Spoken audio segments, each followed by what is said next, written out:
Hey, Coach, how's it going? Good, good. What's up, Connor? I think I might know the answer, but is the plan with Elijah still to evaluate in January, then take it from there? Anything new with him? No, not. I mean, basically, there's an evaluation every day just because he's in the middle of rehab. Things are going good. He's now allowed to cut. So he went from kind of stationary stuff to walking to now cutting, which was a big step. That happened yesterday. Awesome, thank you. Yeah. Yep. Hey, Mus, thanks for doing Hey, Ryan. this. Yeah. I know you talked about being worried about the offense and just who was going to score. I You guys liked your scored. tweet.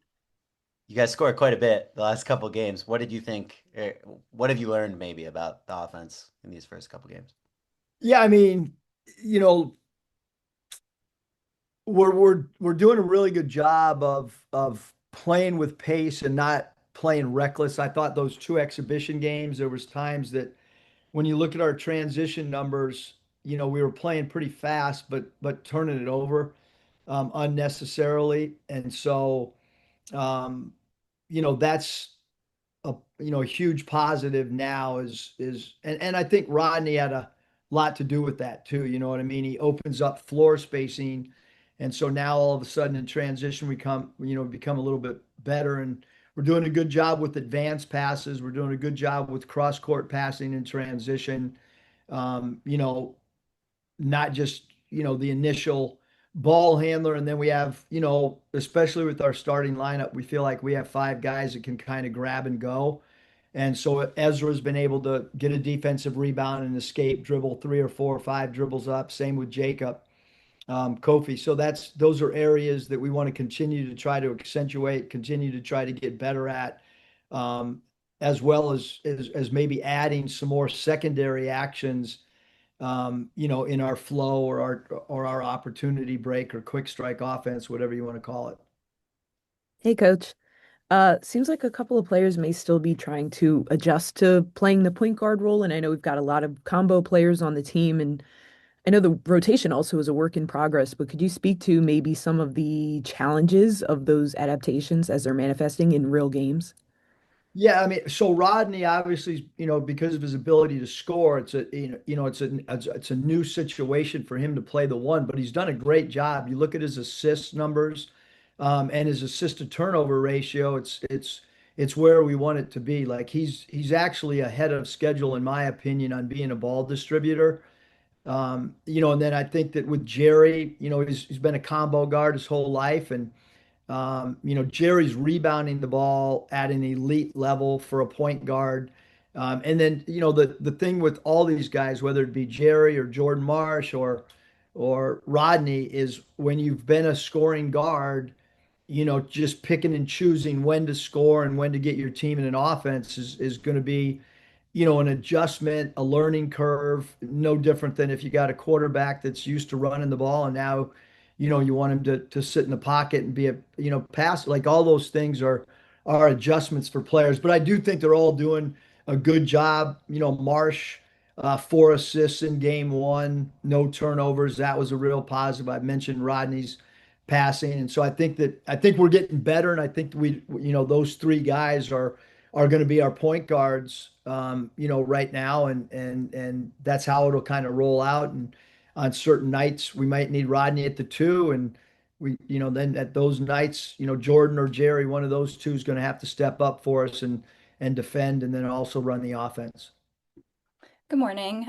Just with this game coming up at Intuit, it's a little bit bigger than Galen Center. Obviously, are you able to get in a little bit early, get some shots up, and maybe adjust to that new, bigger venue?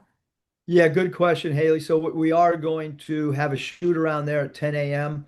On Friday, so that'll be good for our players to get into that venue, and we're looking forward to playing a neutral site game. For us, it's the two games that we played on the road out of our own building in the exhibition were, to try to hopefully get us to understand, when you're not in your own building, what a new nucleus needs to do to come together. Mus, I know you talked about just like how impressive Gabe looked in those two first scrimmages. Yeah. Only 15 minutes over these first two games. Do you anticipate him getting more minutes going forward? Is there something you need to see from him to trust him with a larger role? Well, I think last game, Ryan, in particular, the four fouls in limited minutes was, and then they got in the bonus. And so with Manhattan getting in the bonus, and us fouling so much, we didn't want to continue to put them on the line. But look, we knew non-conference, you play some of these teams that are undersized and teams that have, quickness or playing, you know, threes and fours at the five. It's going to be matchup based, but LMU had size and it was a great matchup. And Grand Canyon, they have size and it was a good matchup, but we know we're going to need Gabe for sure. You look at his block shots per minute, it's got to be in the top 10 in the country, in his blocks per minute. So he's blocking shots at a high rate, which is what we need him to do. And we know that he's going to be an integral part of what happens for us. And then the other flip side is Jacob and Ezra played really well too. And Jaden Burnell's done a great job in his limited minutes. So it's hard to play four guys but we know that Gabe's got to be a big part of this thing. Coach, have you enjoyed coaching Chad so far? Just what's that been like now that you've played two games? Seems like it's going well, and it's been fun to cover him so far for sure. Yeah, no, his personality's been, I mean, he's like every day is something, you know what I mean? Like in a positive way. Like he brings energy, he brings juice. Um, I love the camaraderie of what he has with his teammates and us. Um, like I don't really, I brought it up the other day. Like, I don't mind a player, hey, coach, like I'm close to a career high. Like, I want that trust where a player can come and express himself.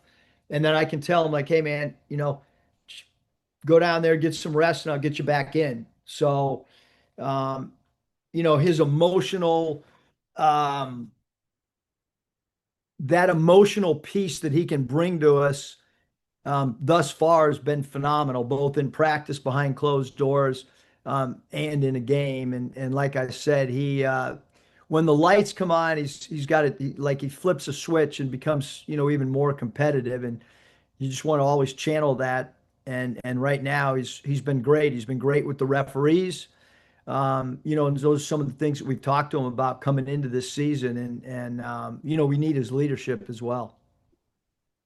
He came to you in the last game to ask about and Oh mention yeah, your yeah. guy. Have you ever had a college player do that?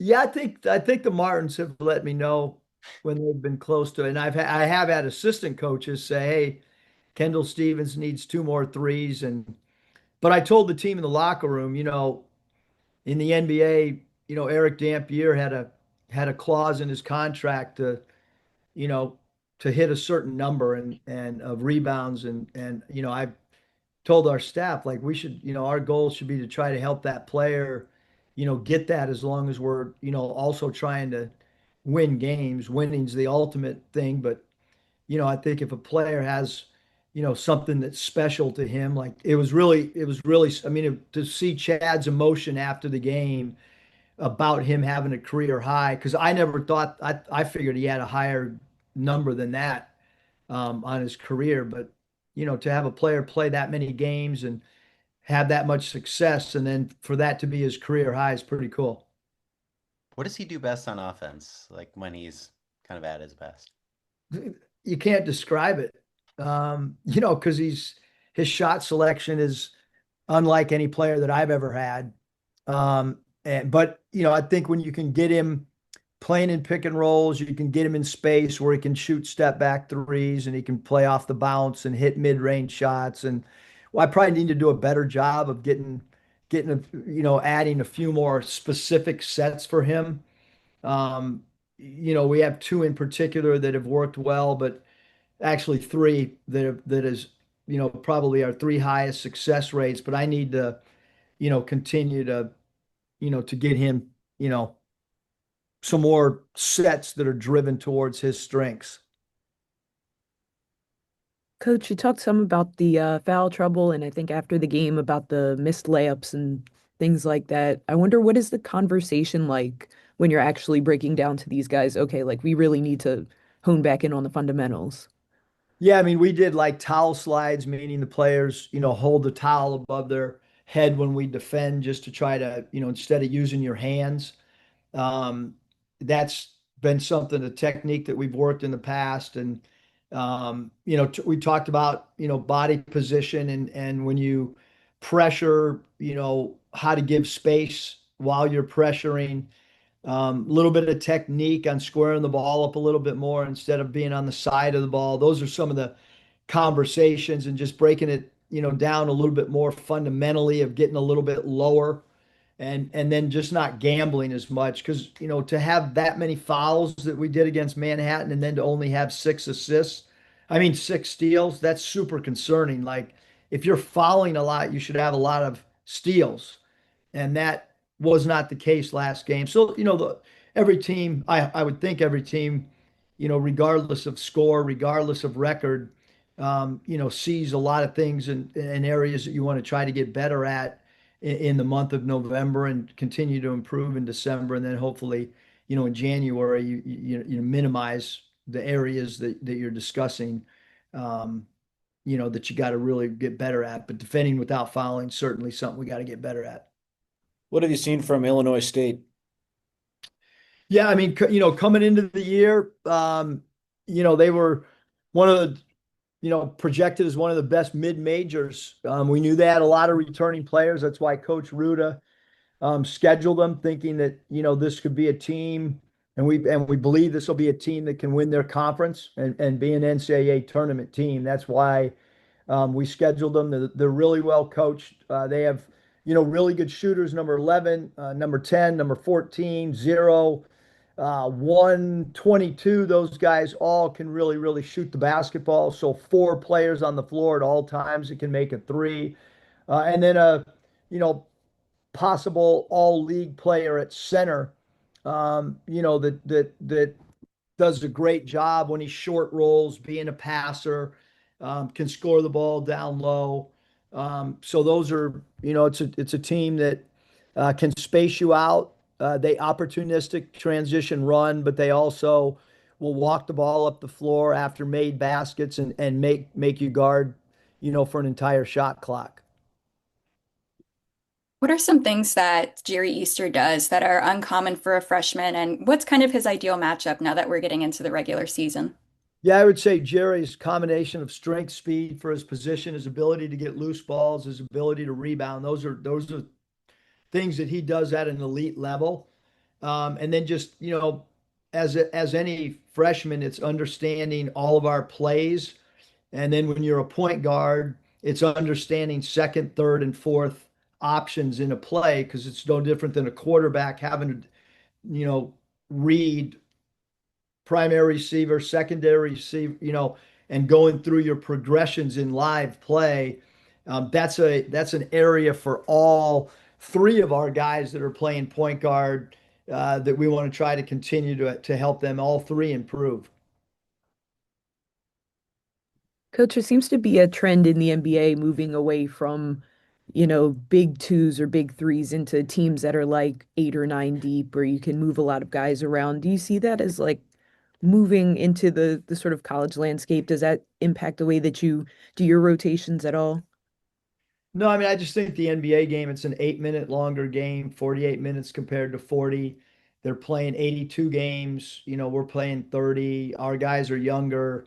Um, I do think that because of Oklahoma City's success, I think that a lot of people are looking at what the Thunder did, and it's interesting that they say you don't need to win, with star power, but yet they got the MVP of the league in, Shea. So I mean, they might not. I don't know why. I guess it's just because there's not 2 and 3 stars, which the Warriors were kind of built, with the 3 star look when it was Thompson and Curry and Durant and teams felt that you needed that in order to win. And I think that the Thunder proved that you can play 10 guys and defense can win games and ball movement can win games. And I certainly think it's a great example for younger players and college teams to look at that trend. But um, college is just, college I think has always been a little bit more in that realm of using 8 guys, rather than a 3 or 2 star type system. Most back on Chad. I know you've talked before about coaching him and how unique it is, and I wonder when, especially when he first came in, if you expected, just given kind of he'd had a bit of an erratic past, shooting wise, scoring wise. Like, did you expect him to step in as someone who's going to get you 25 points or who can be the leading scorer on this team, or did you envision him as a complimentary guy who is now showing you the potential to do that? No, Ryan, we really, I mean, because we looked at Auburn, in a Final Four type team, and San Diego State had great, teams, and we just thought like second leading scorer on a Final Four team, come here, pair him with Rodney and Elijah, we kind of felt like we had three, primary guard scorers, So I think we did look at him like that. And then with Elijah's injury, we certainly felt like, hey, we need Chad to have really really big offensive games. It doesn't have to be every night, but we're going to need him to really contribute offensively, um, for sure. And when we looked at what our backcourt needed to provide us based on other players on our roster, we felt like scoring was going to be a big point of emphasis in that backcourt.